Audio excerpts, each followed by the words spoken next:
Raphaël Sier, j'ai 26 ans, je suis issu de la promo 2018-2020 du master Comter. Avant ce master, j'ai fait une licence information communication universitaire M2 de 2015 à 2018 et auparavant, j'ai fait une licence en droit de 2012 à 2015 que j'ai arrêté en deuxième année, en L2. Du coup, Alexandre Chevret, donc mon parcours avant de rentrer dans le master, il est pas très commun parce que j'ai commencé par faire un DUT du coup en commerce à l'IUT de Quimper. Donc au final, j'ai obtenu le diplôme et puis au bout des 2 ans, bon, bah, je me suis rendu compte que c'était pas vraiment ce que je voulais faire dans la vie, quoi, continuer dans le commerce. Donc je suis tombé un petit peu par hasard en septembre à m'inscrire à la fac et bah, au final, c'est le cursus Infocom qui m'avait un petit peu tapé dans l'œil, mais je m'attendais pas du tout à ce que ce soit vraiment enfin, ce que je recherchais en fait. Et au fur et à mesure des cours en licence, du coup, je suis arrivé en licence 2, puisqu'ils ne m'ont pas accepté directement en licence 3. Au fur et à mesure, je me suis rendu compte que c'était surtout les cours de communication, on va dire, publique, tout ce qui était un petit peu histoire contemporaine, donc notamment les cours avec Didier Chauvin, du coup, qui m'intéressaient le plus. Et bah, coup de chance, il venait d'ouvrir un master, du coup, communication publique et politique à l'université. Donc, quand je suis arrivé en L3, bah, j'ai décidé de postuler et j'ai été pris.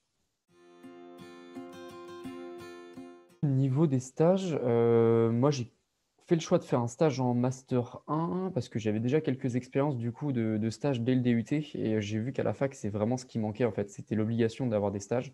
Même si on nous propose un petit peu dès la licence et qu'on nous incite à le faire, il y a vraiment peu d'informations là-dessus. Donc, je conseille vraiment à tous ceux qui intègrent le master de faire un stage dès le M1 si c'est possible. Moi, j'ai fait le mien du coup en mairie.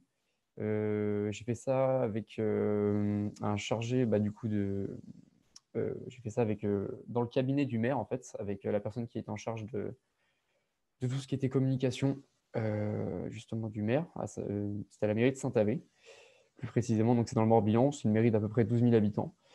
Donc, du coup, j'ai fait un stage d'1 mois et demi. Je crois que ça a duré 1 mois et demi. Ça a été une bonne expérience parce que la maire, justement, de Saint-Avé est aussi vice-présidente à la région. Donc, cette double casquette-là, ça permettait aussi de voir un petit peu et toutes les compétences de la mairie et toutes les compétences de la région, voir comment articuler aussi un agenda quand on a justement un double rôle politique comme ça.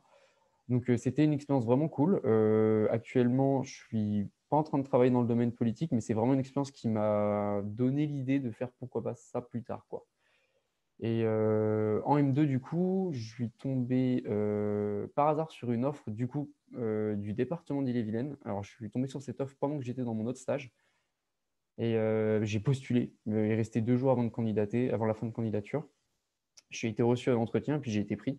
Donc, c'est un stage en communication interne que j'ai fait toute l'année. Ça a duré 9 mois, du coup, en stage alterné. Donc, 2 semaines, une semaine. Très bonne expérience. Grosse collectivité. Donc, vraiment, enfin, très, très bonne expérience. Donc, actuellement, bah, j'y suis Du coup, en toujours. première année, j'ai pas fait de stage parce que c'était pas obligatoire, même si on avait un rythme alterné qui le permettait. Et du coup, j'ai trouvé mon stage pour la deuxième année, puisqu'en deuxième année, on est censé faire un stage de 6 mois.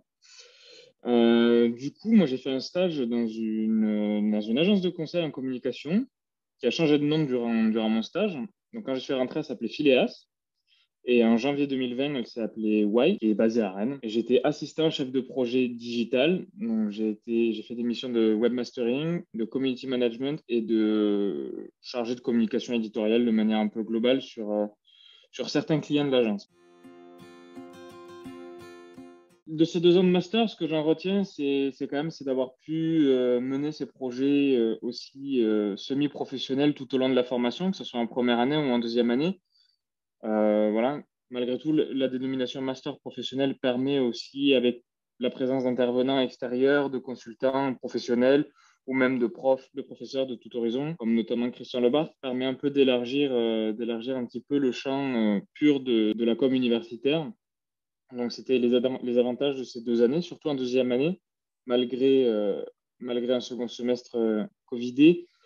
Euh, on a pu travailler, quand même, rencontrer des divers professionnels, que ce soit des directeurs de com, des chargés de com ou des responsables, qui sont issus directement du terrain et leur expérience a pu nous enrichir avant de rentrer sur le monde du travail.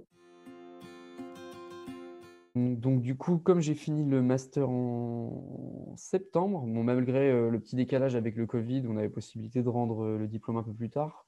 Le diplôme, le mémoire un petit peu plus tard. Moi, j'ai eu beaucoup de chance puisque j'ai fini mon stage en juin et ils m'ont proposé d'être pris en contrat saisonnier au département sur le même poste et ensuite de remplacer une personne de mon service qui partait en congé maternité. Donc bon, clairement là-dessus, voilà, les concours de circonstances ont fait que j'ai pu continuer du coup au même poste. Donc l'accession s'est fait plutôt simplement pour moi. Après, du coup, mon contrat arrive à terme bientôt et bah, là, je vais vraiment être confronté à la situation actuelle qui va être un petit peu plus compliquée, je pense. Mais pour l'instant, ça s'est fait assez naturellement. Ouais. Forcément, ça a été compliqué de finir déjà, de finir l'année universitaire. Donc forcément, après, pour s'insérer dans le travail, c'est beaucoup plus compliqué. L'été 2020 n'était pas du tout propice à se faire embaucher ou quoi que ce soit. Donc voilà. Moi, en parallèle, sur ces 2 années de master, j'avais aussi un job étudiant à côté à la mairie de Cesson-Sévigné qui ont accepté de me reprendre sur des missions d'adjoint administratif après l'été. Donc, ça m'a permis de garder un pied dans la collectivité territoriale. Et en fait, mon idée de base était de voir s'il n'y avait pas un poste en communication à chercher chez eux, ce qui n'est pas le cas pour l'instant. Mais voilà, je suis agent d'accueil dans un golf pour l'instant. On m'a mis maintenant chargé de mission événementielle sur un festival horticole des Is de plantes qui a une forte connotation politique, puisque il est nécessaire pour avoir la 4e fleur des villages fleuris. D'ailleurs, en travaillant sur ce salon, je suis en lien direct avec l'agence du développement touristique d'Ille-et-Vilaine, qui est, euh, qui est justement le porte-parole de ce label Ville et Village Fleuris. Donc finalement, on finit un petit peu par retomber sur ce domaine de la communication. Alors pour les futurs étudiants, déjà, je vais vous conseiller de vous investir dans l'association du master, voilà, hein, pour commencer. Non, blague, mais euh, la première des choses, c'est d'être acteur de votre formation, de votre master. Vous êtes un master professionnel dans une université, c'est toujours un cadre particulier.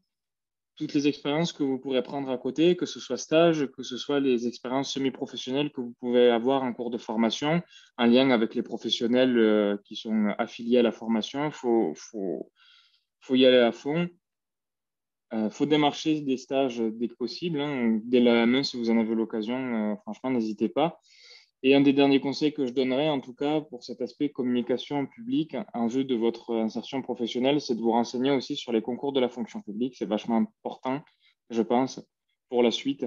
En tout cas, de s'initier un minimum pour envisager d'entrer dans la fonction publique territoriale par la suite. Je pense un conseil pour les futurs étudiants du master. Donc, je vais revenir un petit peu sur ce que j'avais dit dans la première ou la deuxième question, mais n'hésitez pas, même dès la licence, à faire des stages, mais même des petits stages de 2 semaines, 3 semaines, histoire de rencontrer des gens, faire du réseau directement dès que vous le pouvez, en fait, et bah, tout simplement découvrir des structures différentes, voir ce qui vous plaît, ce qui ne vous plaît pas, parce qu'il n'y a que comme ça que vous pourrez vraiment savoir, en fait, si ça vous convient ou pas, quoi.